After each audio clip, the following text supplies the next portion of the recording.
They didn't look dangerous.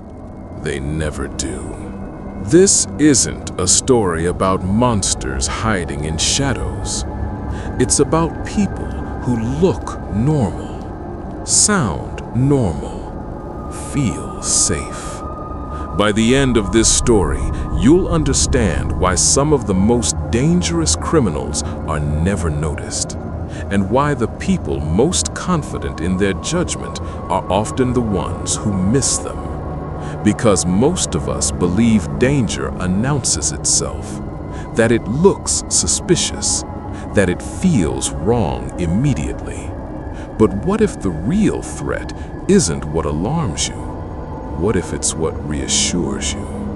When police released his photograph, the reaction was disbelief, not fear, confusion.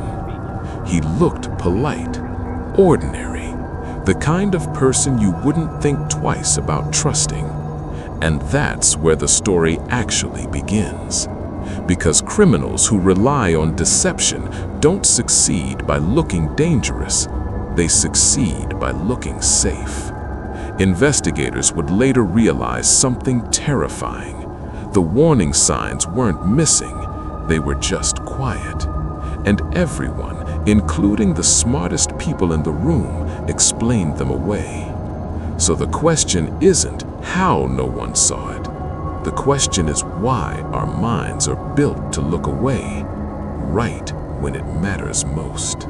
Criminals. They didn't look dangerous. They never do. When the police released his photograph to the public, people stared at it in disbelief. The man in the image looked ordinary. Clean haircut, calm eyes, a faint, polite smile. The kind of face you'd trust to hold your phone while you tied your shoe. The kind of face you wouldn't notice twice in a crowd. Yet behind that face was a trail of ruined lives. Neighbors would later tell reporters the same thing, almost word for word. He was quiet. He was polite. He seemed normal. Those phrases appear in case files more often than fingerprints. The most unsettling truth in psychological crime is not that criminals can be violent, manipulative, or cruel. It's that many of them don't signal danger at all. They blend in. They pass. They sit next to you on a plane, work 2 desks away from you, laugh at the right moments, and go home without raising suspicion. And that is not an accident. It's a strategy, sometimes conscious, sometimes instinctive. Criminals don't succeed by looking threatening. They succeed by looking safe. Most people imagine criminals as visibly different, sharper edges, colder eyes, a presence that feels off. We want to believe danger announces itself because that belief makes the world feel predictable. But psychology tells a different story. Human beings are wired to judge quickly. In seconds, we decide whether someone is trustworthy, competent, or threatening. These judgments happen automatically, far below conscious awareness, based on facial symmetry, tone of voice, posture, clothing, and social cues. We don't choose to make these judgments. Our brains do it for us. Criminals who thrive are the ones who understand this, sometimes without ever studying it. They learn which signals lower suspicion. They learn how to look harmless. And once trust is established, the doors open on their own. Consider how many crimes begin without force: fraud, grooming, financial scams, cult recruitment. Even many violent crimes start with conversation, not confrontation. A smile instead of a threat, a shared joke instead of a demand. Investigators have long noticed a pattern. Offenders who rely on deception, manipulation, or long-term access rarely appear aggressive or unstable in public. In fact, they often display the opposite traits. They are calm. They are agreeable. They are patient. These traits are not red flags, they're green lights. In social psychology, there's a concept called the halo effect. When someone appears pleasant, intelligent, or respectable in one area, we subconsciously assume they are good in others as well. A well-dressed man is assumed to be honest. A soft-spoken woman is assumed to be kind. A successful professional is assumed to be ethical. Criminals exploit this bias constantly. They don't argue, they don't rush, they don't pressure at first. They let you convince yourself they're safe. One former FBI profiler described it bluntly. The most dangerous offenders are often the easiest to underestimate because they understand something most people don't want to accept. Trust is easier to steal than force. A man who breaks into your house at night needs strength, tools, and luck. A man who convinces you to open the door needs only timing and tone. And once inside, he doesn't need to break anything. He lets you do the work. This is why so many victims blame themselves. They replay the interaction endlessly. There were no warning signs. He didn't seem suspicious. She was so friendly. The truth is more disturbing. There often weren't obvious signs. Criminals who rely on manipulation don't trigger fear responses. They trigger familiarity. They mirror body language. They ask harmless questions. They listen more than they speak. They present themselves as helpers, victims, or authority figures, roles that lower resistance. They don't act like criminals because acting like criminals would fail. Even in violent crime, this pattern holds. Some of the most notorious offenders were described as charming, respectful, even gentle. They volunteered. They held steady jobs. They were trusted with children, money, or sensitive access. Their public identity acted as camouflage. Psychologists call this compartmentalization, the ability to maintain separate identities without emotional leakage. One version of the person exists in public, regulated, likable, controlled. Another operates privately, detached, predatory, unemotional. To outsiders, the two versions seem incompatible, but to the offender, they coexist without conflict. And because most people cannot imagine living that way, they assume it's impossible. That assumption becomes a shield. There's another layer to this illusion, and it's more uncomfortable. We don't just misread criminals, we resist recognizing them. When someone doesn't fit our mental image of a bad person, we hesitate, we second guess, we rationalize away small inconsistencies. The brain prefers a coherent story, and this person is normal is easier than this person is dangerous.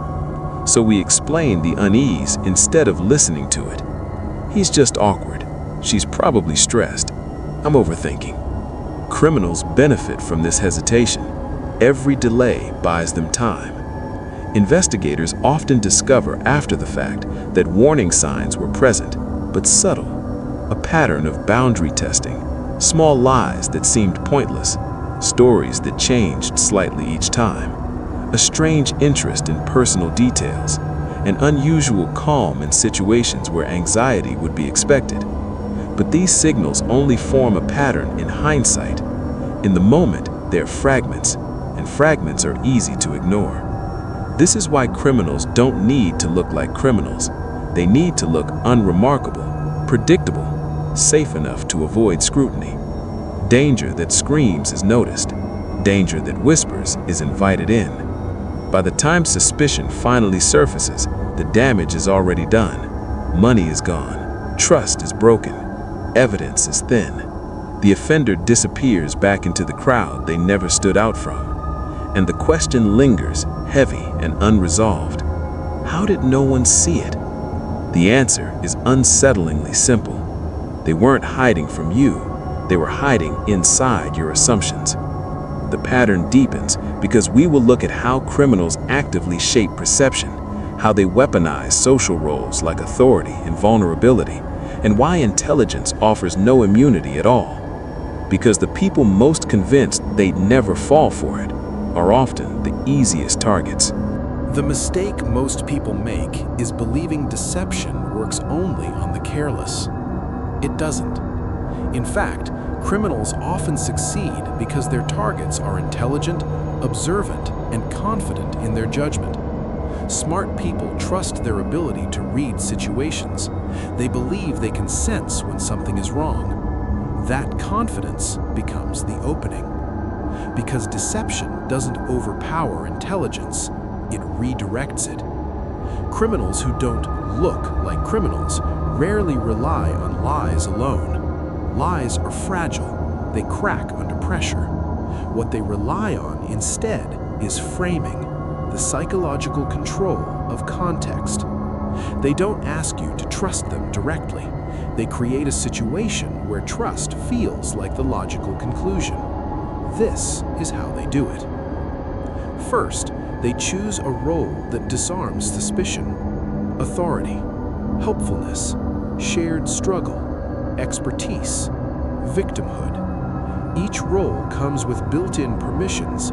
We're taught from childhood to obey authority, assist those in need, respect expertise, and empathize with vulnerability. Criminals don't invent these instincts, they exploit them. A man in a uniform doesn't need to threaten you. A woman asking for help doesn't need to pressure you. A confident expert doesn't need to explain everything. Your brain fills in the blanks for them. Investigators have found that many offenders rehearse these roles obsessively, not like actors memorizing lines, but like predators studying behavior. They learn how long to hold eye contact, when to smile, when to pause before speaking, how much personal information to reveal. Too little, and they seem distant. Too much, and they seem suspicious. The balance is precise. This is not charisma, it's calibration. One of the most overlooked techniques criminals use is incremental compliance. They don't start with the crime, they start with something harmless, a small favor, a minor rule bend, a personal detail shared in confidence. Once you agree to the first step, the second feels easier, then the third. Each decision reinforces the last. You don't want to believe the earlier choices were mistakes, so your mind reframes the situation to protect your self-image. Psychologists call this commitment bias. Criminals call it momentum. By the time the request becomes dangerous, backing out would require admitting something uncomfortable, that you misjudged them. Most people don't retreat, they rationalize. This is why criminals often appear calm even when stakes are high. They're not calm because they're fearless, they're calm because they're in control of the frame. They know the situation doesn't look like a crime yet. They know you're trying to be polite, reasonable, fair. And politeness is one of the most exploitable human traits. We hesitate to interrupt. We avoid confrontation. We fear appearing rude more than being wrong. Criminals lean into that hesitation. They talk slowly. They smile gently. They create pauses that make you feel awkward if you don't respond. Silence becomes pressure without aggression. There's another disturbing layer to this. Criminals often mirror the values of their environment. In professional spaces, they emphasize logic and efficiency. In activist spaces, they emphasize morality and injustice. In family settings, they emphasize loyalty and care. They don't challenge your beliefs, they reflect them back to you. This creates a false sense of alignment. When someone seems to get you, your defenses drop. You stop evaluating them as an outsider. You treat them as part of your group. Group members are trusted by default. And once someone is perceived as one of us, their actions are judged more generously. Mistakes are excused. Odd behavior is contextualized.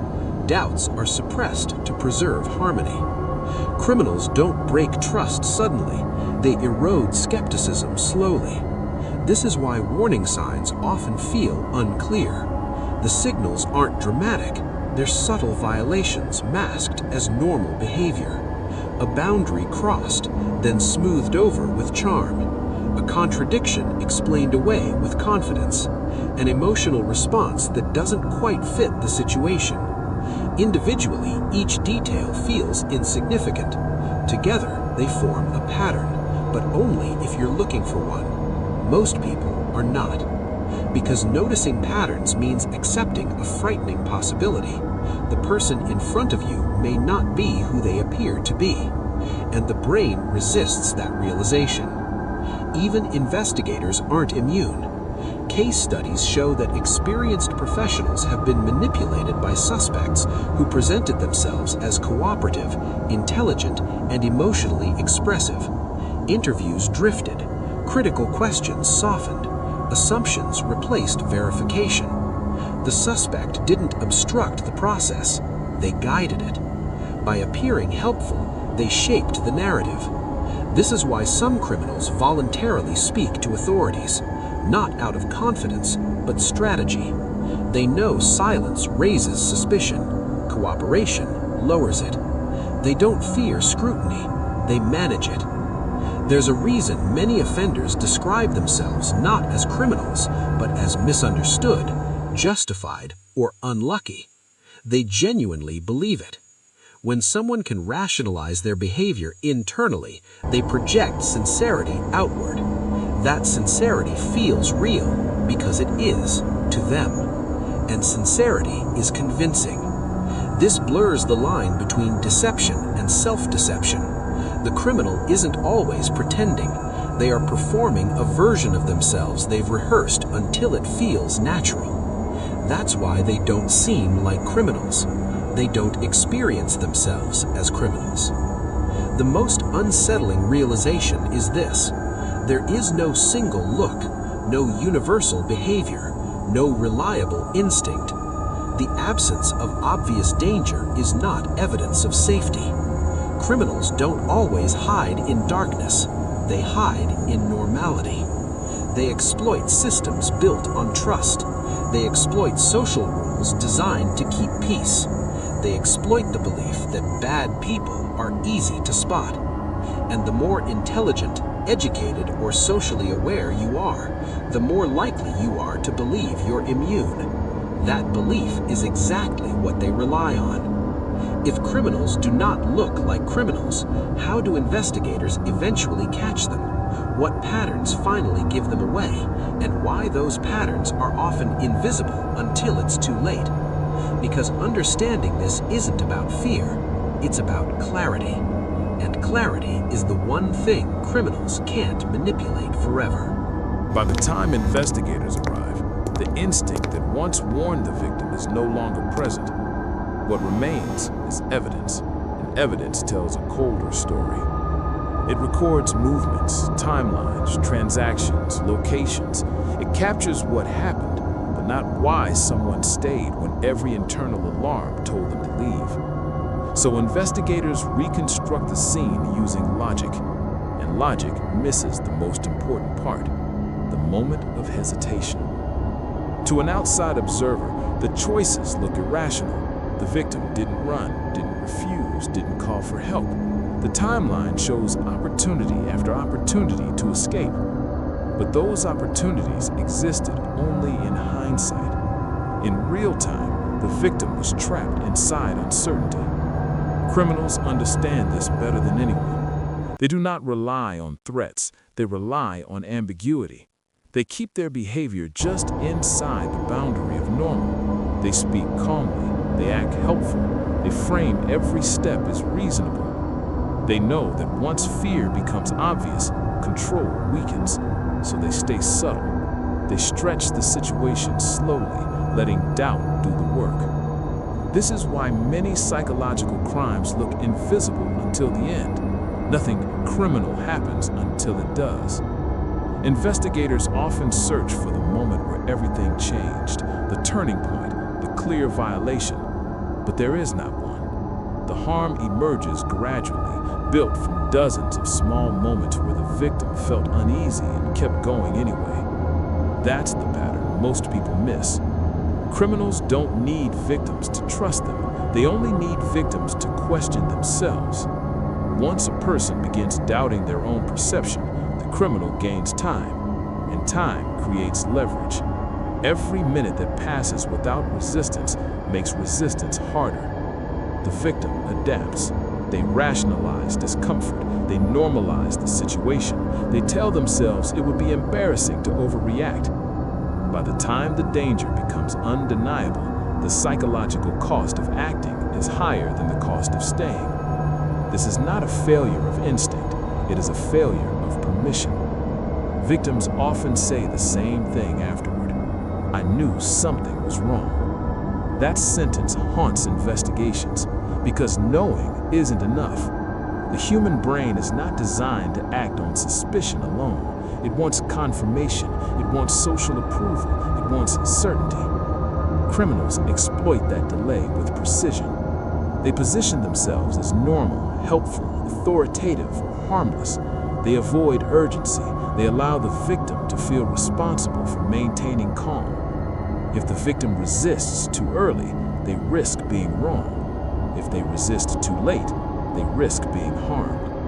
Criminals know most people will choose the first risk, and this is why intelligence does not protect against manipulation. In fact, it often increases vulnerability. Smart people search for explanations. They assume there must be a logical reason for what they're feeling. They analyze instead of acting.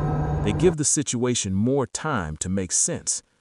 Criminals don't need deception when the victim is already doing the work. Investigations struggle with this because it doesn't fit traditional narratives. There is no dramatic confrontation, no sudden betrayal, no obvious threat at the beginning, just a slow erosion of certainty. The system asks the wrong questions. Why didn't they leave? Why didn't they say no? Why did they comply? The better question is simpler. At what point did the victim believe they were allowed to protect themselves? Because until that moment arrives, instinct alone is not enough. The tragedy is that the brain often grants that permission only after the line has already been crossed. And once it has, the damage is done. The most dangerous criminals understand something unsettling about human psychology. Fear doesn't paralyze people. Doubt does. As long as a situation remains unclear, most people will stay, comply, and hope clarity arrives on its own. It never does. The warning signs don't get louder, they get quieter, buried under explanations, manners, and social conditioning. That's why victims sense something is wrong and continue anyway. Not because they don't recognize danger, but because recognizing danger and acting on it are two very different things, and criminals live in the space between them. That space is where stories like this begin, and where many end long before anyone realizes what truly happened.